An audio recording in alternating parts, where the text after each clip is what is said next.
Hi everyone, welcome along, and in this short video I'm going to run you through the procedure involved in drawing one of these intersecting planes questions using SolidWorks.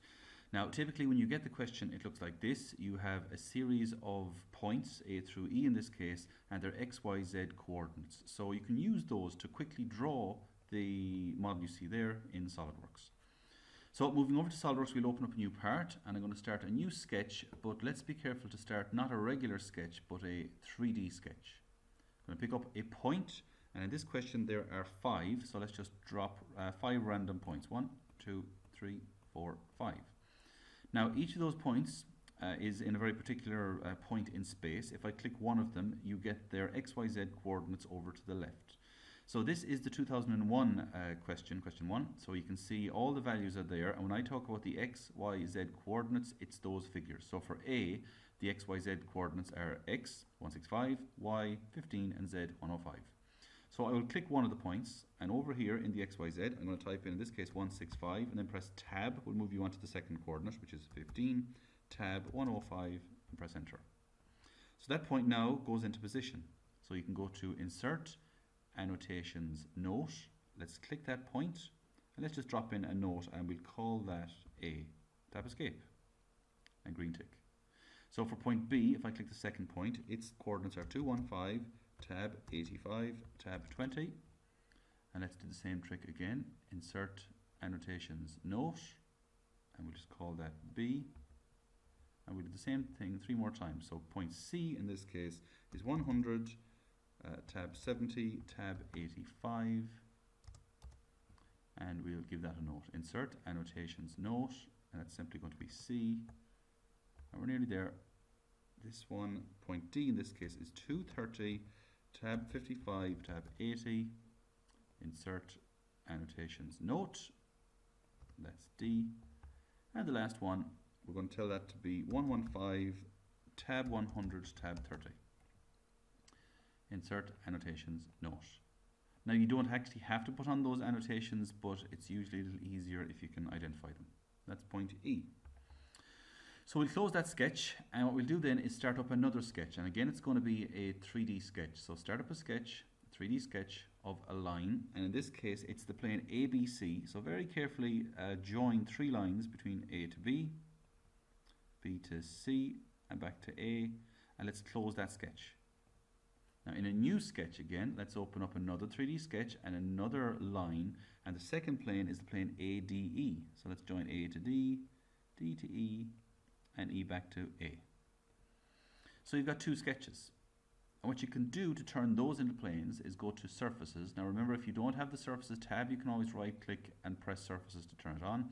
But in the surfaces tab, let's go to filled surface, select one of those triangles and press the green tick. That makes the plane.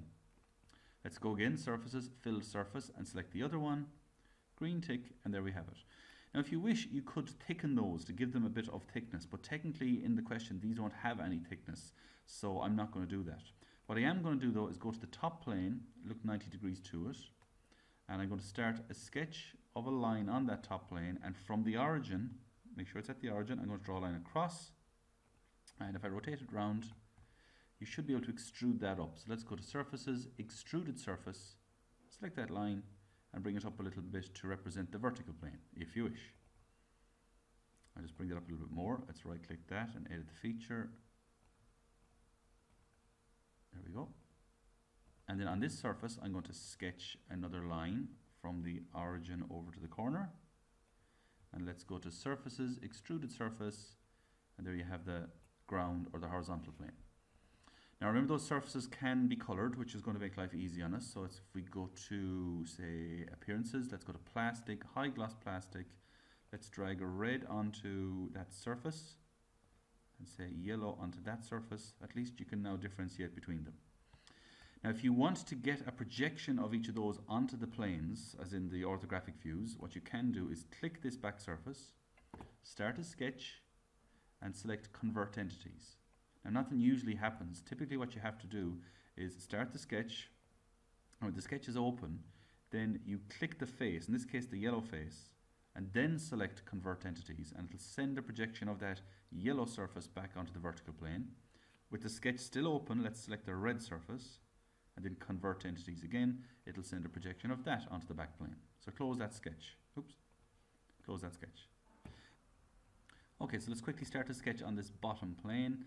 Then let's select the red face and convert entities, and the yellow face or plane and convert entities. So there we have it.